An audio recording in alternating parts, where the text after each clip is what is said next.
So we just wanted to note what we think is a monumental day for workers in this country in federally regulated workplaces. As of today, they will have 10 paid sick leave days. This is something that this House voted on unanimously just about a year ago. I wanted to make a special mention of that because I think we all realize what a rarity that is. And I today, in question period, commended all members of the House for voting on this. I think this is something that we learned certainly through COVID the importance of this, but this is something that labor and labor unions have been asking for quite some time. It's something that I will also acknowledge the NDP has been asking for quite some time, and I am humbled, but that I am happen to be on the watch when we were able to make this happen.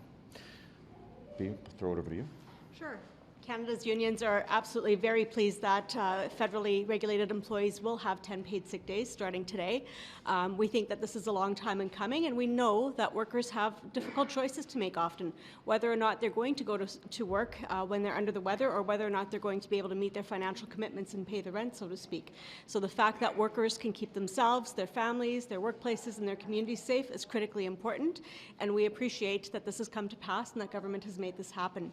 And this is not the end for us in terms of fighting for this particular issue. We will be continuing to push provincial governments to enact similar legislation so that all workers can benefit from this type of a very important program. So paid sick days are an absolute necessity to ensure worker safety and protect public health. We've learned a lot in the last 2.5 years. Workers shouldn't have to, as Bea mentioned, shouldn't have to choose between going to work unwell, protecting their family, or losing a day's wages. Unifor welcomes the guaranteed benefit of 10 paid sick days provided by the federal government. It's been an issue brought to many bargaining tables for a very long time. To have adequate sick days is a major step, but provincial governments must act and recognize that they must implement or improve any paid sick day language that they have for workers in their jurisdictions. While it took a global pandemic to bring this legislation forward, we're happy that it's being implemented today. There's no doubt that there was a need for paid sick days prior to the pandemic. There will be a need for paid sick days during the there was a need for paid sick days during the pandemic, and there will absolutely be a need for paid sick days after this pandemic is over. Any questions? Do you want to see the provinces enact similar legislation, similar policies? I know that this is your jurisdiction, but...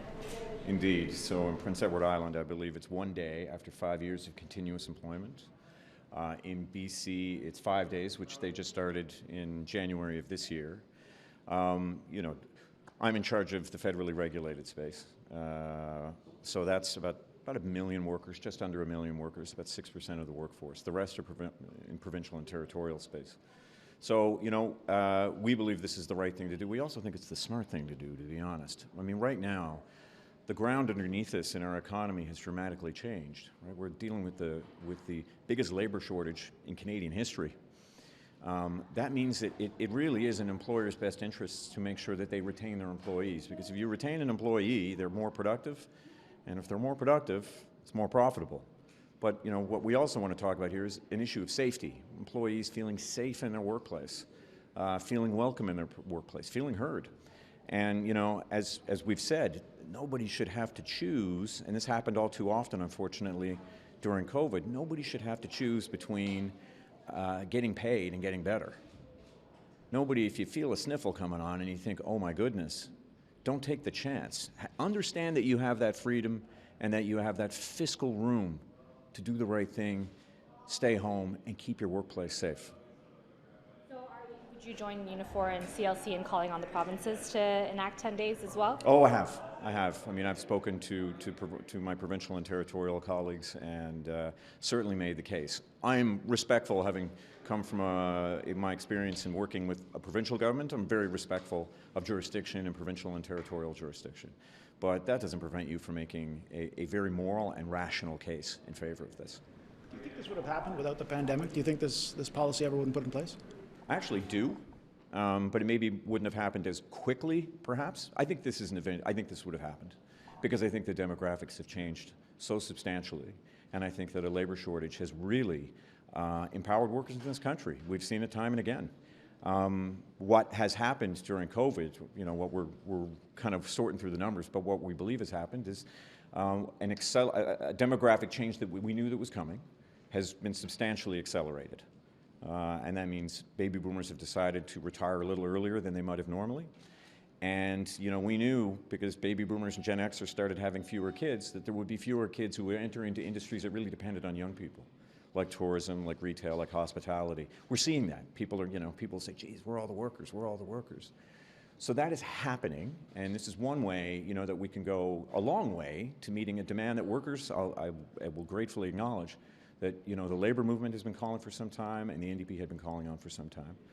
It's something that we ran on in the last election, and I'm glad it's come to fruition. And I really, you know, can't add enough that it was passed unanimously in this House. And I say that with kind of a furrowed brow and a slight smirk, because I've been here 8 years now, almost 8 years, and that just doesn't happen.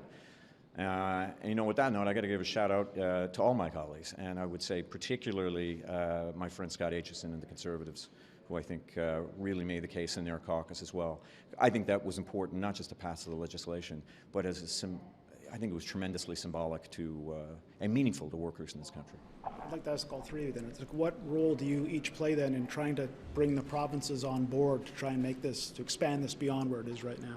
The first thing, I'm here, so I'll take it, but I think its success will probably lead by example. I am very confident that not only is this the right thing to do, I think it's the right thing for employers to do, and I think it will lead not only to safer workplaces, but to more profitable businesses. Because they will retain more workers, and you will have fewer people who will be taking sick days because they won't be getting sick at work. I think that's probably one of the best examples, but I will continue to make, I think, as I said, a very moral and rational case to my colleagues. This is the right thing to do. You know, and at a time when most provinces and territories are struggling with hospital rooms overfilled with everything from infectious diseases, pneumonia, respiratory issues, and influenza, we're always looking for ways to lighten up the load in our medical system as well. And being able to have workers stay at home makes not just economic sense, but it makes sense in that particular aspect as well. So we will be pushing all of the provinces and territories to enact and to expand on the sick leave legislation. BC by far has the best legislation in terms of the provincial components with their 5 full paid sick days, but we really think that this is a necessity right across Canada. This is a bit hypothetical, but is there any chance of this Alberta Sovereignty Act getting in the way of Alberta workers getting some of this? I know. All sorts of issues colliding there. No, I have not looked at it through that lens. No? Okay. No, but as I said, look, I'm, you know, and I have been, and I was in my previous portfolios, most notably natural resources. I'm very respectful of provincial and territorial jurisdiction, as I expect the same to be regarded for federal jurisdiction. And in this case, I will continue to press that case, but I think leading by example is a great way to go. Question for the Labour folks. You know, there's this announcement, and recently we saw that sick leave, for EI sick leave, was extended as well. How do you feel about the federal government's actions when it comes to these kind of labour issues, and what are you still hoping for? There's always ongoing issues, of course, that we're pushing all governments, including the federal government, to respond to. And of course, making sure that employment insurance changes happen and happen quickly is a very big priority for us. The world of work has changed, and the needs that employees have changed, and certainly we saw that through the pandemic. So making sure that EI changes get implemented, making sure that anti-scab legislation is also implemented. That's something that's a very current issue for us. We've been having many meaningful discussions and meetings on that particular point. That is a very big priority for the labour movement. A multitude of issues. I mean, those are just two of the really quick ones, but of course we're looking for just transition legislation to happen early next year. That's going to mean that workers and their communities can be assured that they will have good, meaningful jobs to move into as their particular industry, sector, or region has to transition. So there's a whole slew of issues that we're consistently talking to government about, and looking forward to continuing to do that. So just to echo on Bea's comments, Unifor just spent a week on the Hill lobbying for those very same things, the EI reforms, the just transition, anti-scab legislation, which we were told, I mean, you know, is coming sooner than later, and we were very happy to hear that. So we do continue to push. We will not stop, obviously, until we get what we need to push it forward. So